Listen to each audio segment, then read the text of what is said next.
जनाब, पाकिस्तान में इस वक्त रियल एस्टेट एक ऐसी बिरयानी है जो हुकूमत ने दम पे चढ़ा दी है, और जब इसने बाहर आना है, ओह क्या जायका होना है, क्या फायदा होना है, कितने लोगों ने खानी है, ओए होए होए होए होए। लेकिन इस ख्याली पुलाव से जरा बाहर आते हैं और इंपॉर्टेंट चीजों के ऊपर गुफ्तगू करते हैं कि इसके अंदर जहां क्या क्या रहा है। मेरा नाम है Zeeshan Shah, CEO of Dagmar agency, और आज इस वीडियो में हम बात करेंगे real estate regulatory authority act के ऊपर। पप्पू पॉलिसी पकड़ाई। यह बिल है जो इस वक्त सेनेट में पास हुआ था, 118 पेजेस के ऊपर है और एक कॉम्प्रीहेंसिव पिक्चर देता है कि हमारी हुकूमत क्या क्या सोच रही है, किसको आइडेंटिफाई किया है और किस तरह हम आगे चलेंगे सारे मिलके। कोशिश करूंगा इन 118 सफ़ों को आपको 118-19 सेकंड के अंदर समझा सकूं। तो चलते हैं पहले सेगमेंट पे। तो इस बिल के अंदर, जिसको हम रीरा कहेंगे, real estate regulatory authority act, इसके अंदर मैं बहुत जरा, क्योंकि जल्दी करना है चीजें, तो फिर मैं मोटे मोटे सेगमेंट्स में आपको चीजें बताऊंगा क्या हुई हैं। इसके अंदर 5 हिस्सों में डिवाइड किया हुआ है स्टेक होल्डर्स को हुकूमत ने। 5 स्टेक होल्डर्स क्या है? प्रोजेक्ट, वो जौन सा भी प्रोजेक्ट है, सोसाइटी है, हाई राइज है, जिस तरह का भी प्रोजेक्ट है, वो प्रोजेक्ट क्या है। डेवलपर कौन है, क्या उसकी रिस्पॉन्सिबिलिटीज है। अलॉटी, मतलब जो बंदा इन्वेस्टमेंट कर रहा है वो कौन है, उसकी क्या जिम्मेदारी है। रियल एस्टेट एजेंट, जिनको हम डीलर्स कहते हैं, इधर अपने एफिलिएट्स कहते हैं, बहुत मुख्तलिफ वर्ड्स हैं, लेकिन उसको एक टर्मिनोलॉजी में बुलाकर उसके राइट्स और रिस्पॉन्सिबिलिटीज क्या है वो। और 5वीं, रियल एस्टेट रेगुलेटरी अथॉरिटी। ये अथॉरिटी का क्या काम होना है और इसकी क्या क्या जो है टर्म्स एंड कंडीशंस होनी है। ये 5 सेगमेंट्स हैं और 5 सेगमेंट के अंदर भी 2 ही चीजें जिसके अंदर इसके अंदर डिफाइन हुई हुई है बहुत एलैबोरेटली। एक रिस्पॉन्सिबिलिटीज, 2 रजिस्ट्रेशन। अब हम इन दोनों चीजों को हर सेगमेंट में अप्लाई करके देखते हैं। तो चलते हैं पहले सेगमेंट की तरफ। तो पहला सेगमेंट है जिसकी हम रजिस्ट्रेशन और रिस्पॉन्सिबिलिटीज की बात करेंगे, वो है प्रोजेक्ट। अच्छा, अब इस वक्त इस एक्ट के मुताबिक गवर्नमेंट बनाएगी एक ई पोर्टल। इस ई पोर्टल पर जब भी कोई डेवलपर प्रोजेक्ट करना चाहेगा तो पहले जाके उसने अपना प्रोजेक्ट रजिस्टर करवाना है। अच्छा, प्रोजेक्ट रजिस्टर करवाने के लिए उसको क्या क्या चीजें देनी है वो हम इस एक्ट में लिखी हुई है, मैं पॉइंटर्स भी यहां पे साइड पे डालूंगा।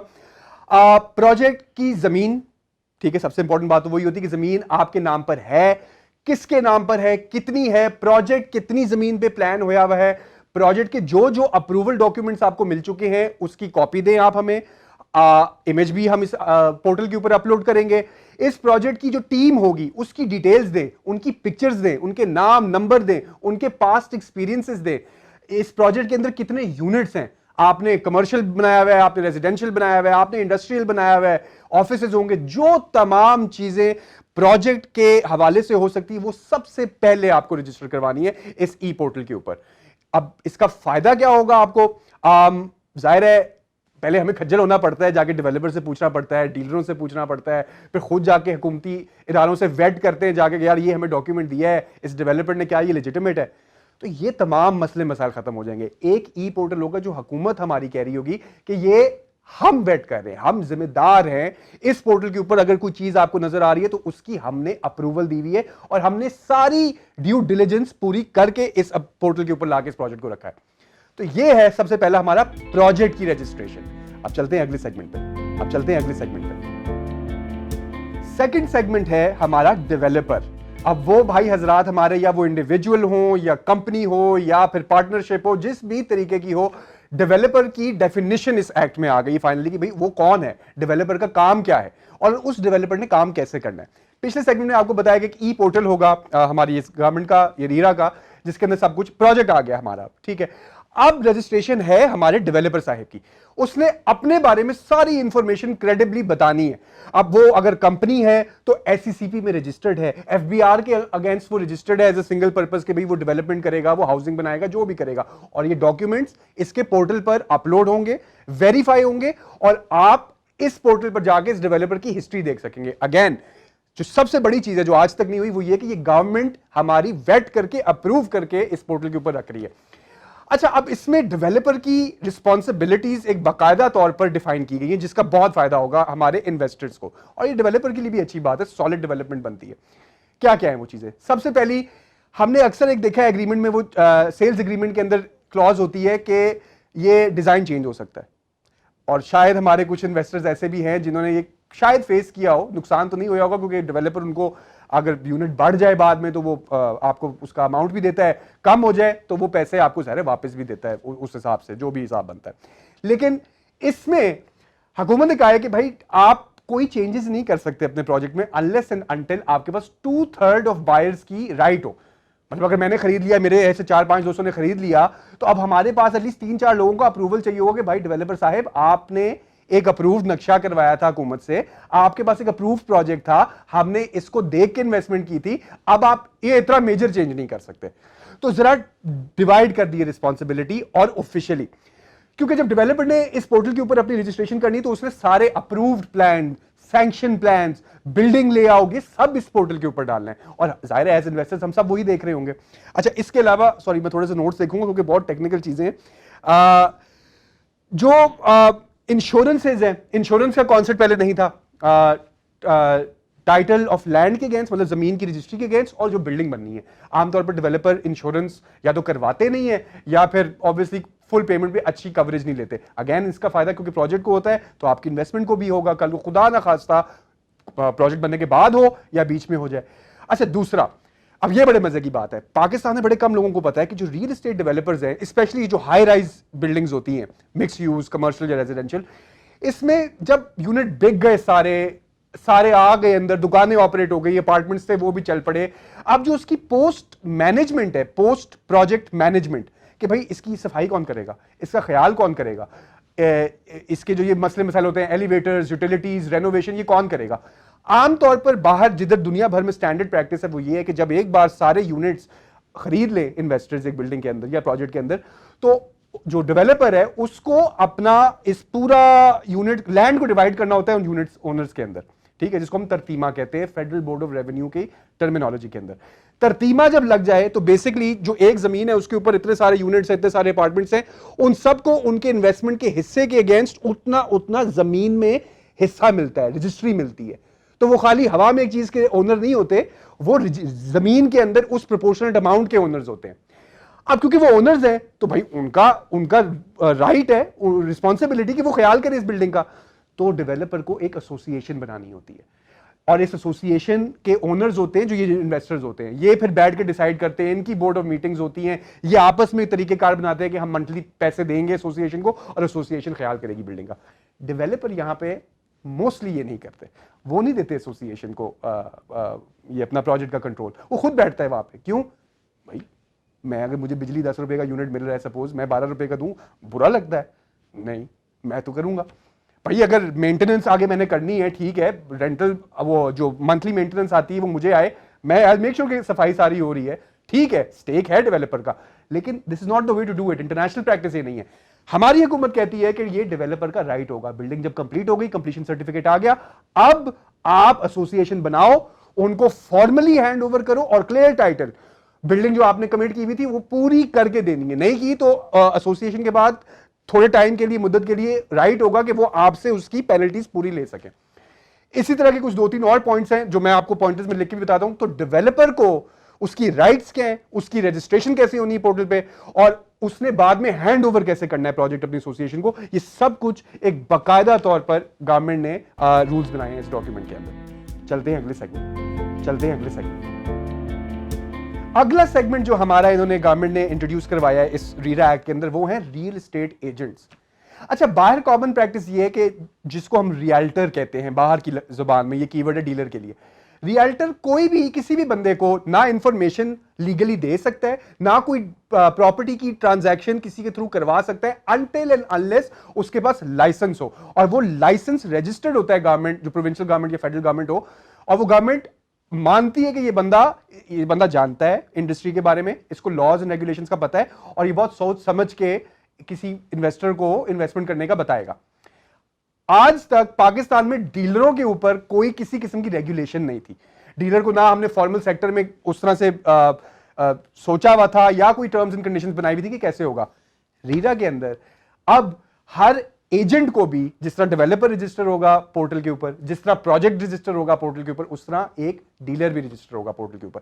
और रजिस्ट्रेशन के वक्त उसको साफ साफ बताना होगा कि भाई आप क्या करना चाह रहे हो। आप जनरल डीलर हो कि मतलब 2 साल की वैलिडिटी मिल जाएगी आपको एक लाइसेंस का, जिसमें आप जनरल डीलिंग कर सकते हो। उसके अंदर आपको, आप कोई प्रोजेक्ट में कोई यूनिट बेचो, आप किसी सोसाइटी के अंदर घर बेच दो, आप कोई प्लॉट किसी को बेच दो, वो आप जनरल चीजें पूरी एज ए डीलर कर सकते हो और गवर्नमेंट की रेगुलेशन के अंदर।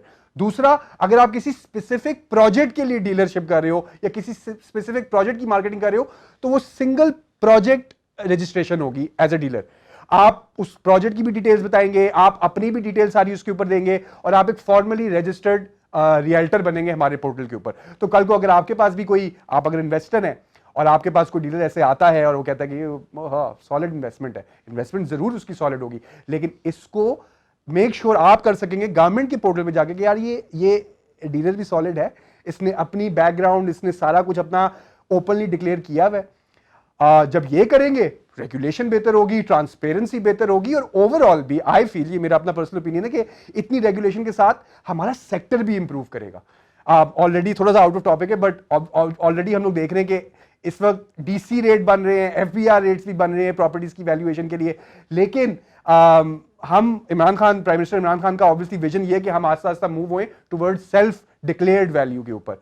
बाहर भी ऐसा ही होता है, यही होता है कि आप डिक्लेयर करते हो वैल्यू, अगर आप पकड़े जाओ, आपने झूठ बोला है, तो फिर हुकूमत के पास पहला राइट होगा आपका प्रॉपर्टी बाय करने का और उसको ऑक्शन करने का। तो जब रेट्स भी हमारे बेहतर होंगे, इन्वेस्टमेंट के ऊपर रिटर्न्स भी हमें फिर एक साइंटिफिकली हम कैलकुलेट कर सकेंगे और दे भी सकेंगे, स्पेशली फॉर डेवलपर्स। इन्वेस्टर क्या चाहता है कि उसको एंड पे अच्छा रिटर्न मिले।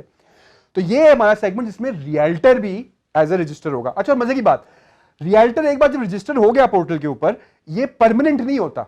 ये रियल्टर के लिए भी नहीं है, ये डेवलपर के लिए भी नहीं है। अगर इस एड के मुताबिक उसने कोई फॉल्स इंफॉर्मेशन एडवर्टाइज की या उसने ऐसी कोई कमिटमेंट की इन्वेस्टर को, सर डबल, मतलब 4 दिन में सर आप देना मुझे, मैं 4 दिन में आपको खुद कमिट करता हूं डबल, 4 दिन में उसने आपको नहीं दिया या आपकी सेल एग्रीमेंट के अंदर ये टर्म नहीं थी, फॉल्स इंफॉर्मेशन के ऊपर रीरा के पास अथॉरिटी है कि आपका लाइसेंस रिवोक कर दे और उसके ऊपर पेनल्टीज भी आपको पड़ सकती हैं, जुर्माना भी आपको पे करना पड़ेगा और उसके ऊपर क्रिमिनल ऑफेंस होगा, ये 6 महीने जेल में भी गुजारना पड़ना है आपको। तो ये हमारी गवर्नमेंट स्टेप इन कर रही है with the formal rules and regulations कि आप तरीके से काम करो, हमारी नजर के अंदर काम करो, हमारे गिवन रूल्स के ऊपर काम करो यार। वक्रे पैसे रियल एस्टेट में, तो real estate is the only solid gold, मैं तो कहता हूं। चलते हैं अगले सेगमेंट पे। अगला सेगमेंट है हमारे रियल एस्टेट अलॉटीज, मानी के हमारे इन्वेस्टर्स, जो मोस्टली आप हजरात होंगे सारे जिन्होंने इन्वेस्टमेंट करनी है किसी डेवलपमेंट में, सोसाइटी में। जी हाँ, आपके लिए भी हुकूमत ने थोड़े से राइट्स बनाए हैं और रिस्पॉन्सिबिलिटीज बनाई हैं। हाँ, ये कि आपको रजिस्ट्रेशन नहीं करनी पड़ेगी पोर्टल के ऊपर एज अ बायर, शुक्र। इसमें क्या होगा भाई कि आप सबसे फॉरमोस्ट होता है जो अक्सर डेवलपर्स की कंप्लेन होती है, वो ये होती है कि भाई हमने प्रोजेक्ट बनाया, हमने एक सेल एग्रीमेंट बनाया, हमने पेमेंट प्लान की टर्म्स बना दी, ठीक है, 3 साल 5 साल 10 साल पे जितने मर्जी वो लेना चाह रहे हैं, लेकिन हमारा जो इन्वेस्टर है वो लेट हो जाता है यार पेमेंट्स के ऊपर, इंस्टॉलमेंट्स हमें टाइम पे नहीं देता, और इस तरह के जो मसले मसाइल होते हैं अलॉटीज के पॉइंट ऑफ व्यू से। तो उस पर हुकूमत कहती है कि आप ये जो सेल एग्रीमेंट है जो डेवलपर और बायर का हो रहा है, ये भी रजिस्टर होगा हमारे पोर्टल के ऊपर, टर्म्स एंड कंडीशन सारी लेड आउट होंगी जो पब्लिकली विजिबल होंगी, और अलॉटी इज रिस्पॉन्सिबल कि वो उसके तहत फॉलो करे, उसको माने और टाइम पे अपनी जो भी उसकी टर्म ऑब्लिगेशन है वो पूरी करे। अच्छा, इसके अलावा राइट्स ऑफ अलॉटीज क्या है भाई? आपके पास राइट है कि आप जो इंफॉर्मेशन है वो सैंक्शन लेटर्स हो जाएं, एनओसीज हो जाएं, अप्रूवल्स हो जाएं, उसमें किसी भी किस्म का और प्रोजेक्ट की जो डिस्क्लोजर करनी होती है, जरूरी होती है, कंपनी के हवाले से डिस्क्लोजर जरूरी होती है, वो आपका राइट है। इस सारे राइट्स आपको इस एक्ट के अंदर अब दिए गए, आइडेंटिफाई भी किए गए हैं, दिए भी गए हैं और इसको इंप्लीमेंट भी किया जाएगा। हम अक्सर कहते हैं कि यार डेवलपर भाग गया, डेवलपर ने हमारे साथ ये कर दिया, प्रोजेक्ट नहीं कंप्लीट कर सका, किधर जाएं? कोर्ट्स जाएं। कोर्ट्स में तो केसेस कितने लंबे फंस जाते हैं।